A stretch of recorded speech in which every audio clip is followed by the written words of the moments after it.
ভোটারদের কাছে 73 সালে একটা নির্বাচন হলো, 73 সালে আরেকটা নির্বাচন হলো, 70 সালে নির্বাচন। এখানে যুদ্ধ সংবিধান, 70 নির্বাচন হয়েছিল কেন? টু ক্রিয়েট এ পাকিস্তানের সংবিধান। না না, যুক্ত পাকিস্তান, যুক্ত পাকিস্তান। না আমি বলি এটা 90 সালের সংবিধান, এটা আমাকে একটা সময় দিবেন। 72 গণপরিষদ হয়েছিল হেল ভাই, 72 সংবিধানটা হইলো গণপরিষদ হয়েছিল। জুলাই সনদে আমরা দেখতে পেয়েছি যে সাংবিধানিক যে সংস্কারগুলো সেগুলো বিএনপি বলছে যে সেগুলো পরবর্তী সংসদের হাতে ছেড়ে দেওয়ার জন্য, জামায়াত বলছে প্রোক্লামেশন, এবং সেই সঙ্গে এনসিপি চাইছে গণপরিষদ নির্বাচন, নতুন সংবিধান। একটু বলবেন যে আসলে এক একজন এক একভাবে এটার বাস্তবায়ন চাইছে, আদতে কি আসলে ঐক্যটা হচ্ছে?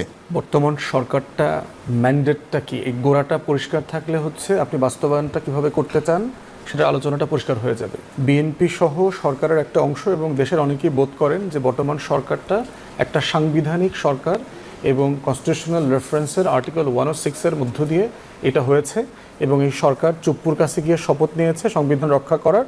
সো এটা একটা সাংবিধানিক প্যারামিটারে আছে। আমরা অনেকে এই মতের সাথে একমত না।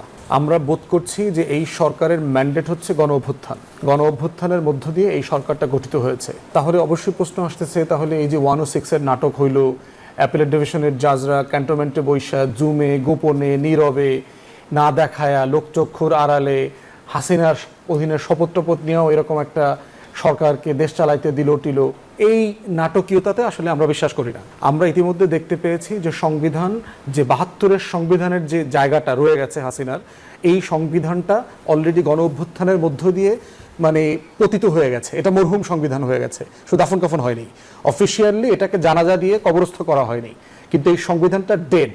আপনি দেখবেন ঢাকা মেডিকেলের মর্গে গেলে দেখবেন অনেক লাশ অনেক দিন ধরে পড়ে আছে, 6 মাস 8 মাস 10 মাস দাফন করা হয়নি বলে কি আপনি বলবেন যে লোকটা মারা যায়নি? তো এই জন্য সংবিধানটা বাস্তবতা তাই হয়ে গেছে যে এই মানে আইনি কথাবার্তা বলেন, লজিক্যাল আইন দিয়ে বলেন যে কিভাবে একটা সংবিধান দাফন কাফন হয়ে গেছে বা একটা কিছু হয়েছে, যে কিভাবে হয়তো মুখে আপনি বলতেই পারেন, আইন দিয়ে বলেন। 72-এর সংবিধানের অধীনে তো 24শে জানুয়ারি মাসে একটা নির্বাচন হয়েছে, এই নির্বাচনটার মেয়াদ তো 5 বছরের।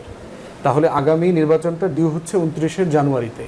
তাহলে আমরা আগামী বছর নির্বাচন চাচ্ছি কিসের ভিত্তিতে? 72-এর সংবিধানের অধীনে নির্বাচনটা চাচ্ছে কিসের ভিত্তিতে? 106-এর অধীনে? 106-এর অধীনে তো আপনার নির্বাহী কার্যক্রম পরিচালনা করবার এখতিয়ার দেওয়া হয়েছে।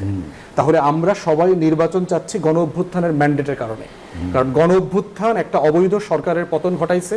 গণ অভ্যুত্থানের সকল পক্ষের শক্তি মিলে এই নতুন নির্বাচন আয়োজনের সিদ্ধান্ত নিয়েছে। মরে যায়নি সংবিধান, কি মরে গেছে? সংবিধান তো আছে। তাহলে কি মানে 71-এর যুদ্ধের পরও কি আমাদের 70-এর পাকিস্তানের সংবিধান বেঁচে ছিল?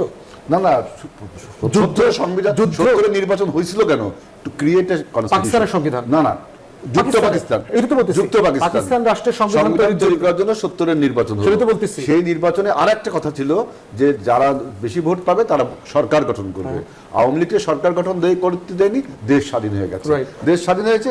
এবার ওই আমাদের এই প্রদেশ থেকে যা জিতছিল তারা একটা সংবিধান সভা করেছে। ওটা তো জানি তারা নির্বাচিত ম্যান্ডেট কোনটা? নির্বাচিত ওইটা 70-এর।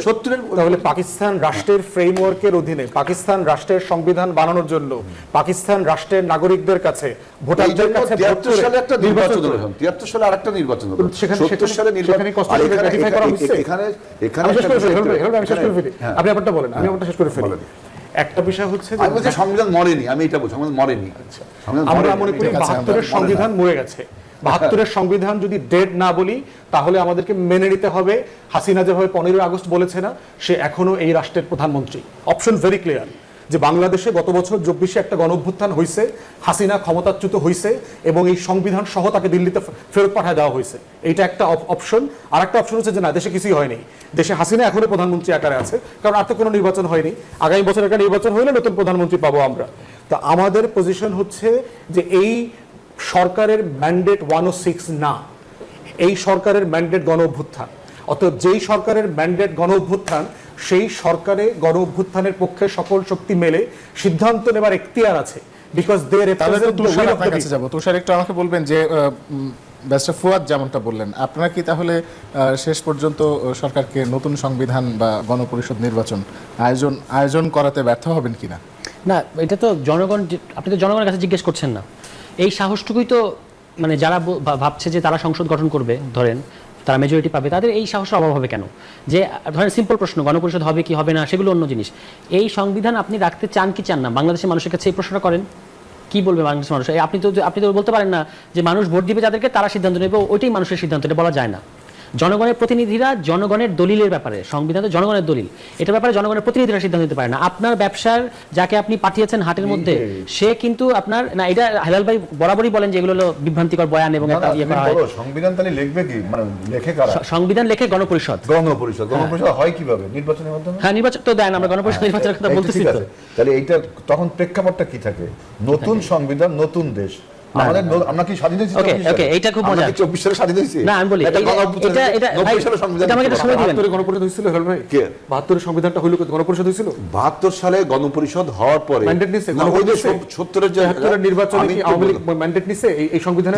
নির্বাচন তো আর সংবিধান হচ্ছে 70 এই যে ভাই, আমি একটু শেষ করি। এই যে নতুন দেশ না হলে গণপরিষদ গঠন করা যাবে না, এটা খুবই ভুল কথা।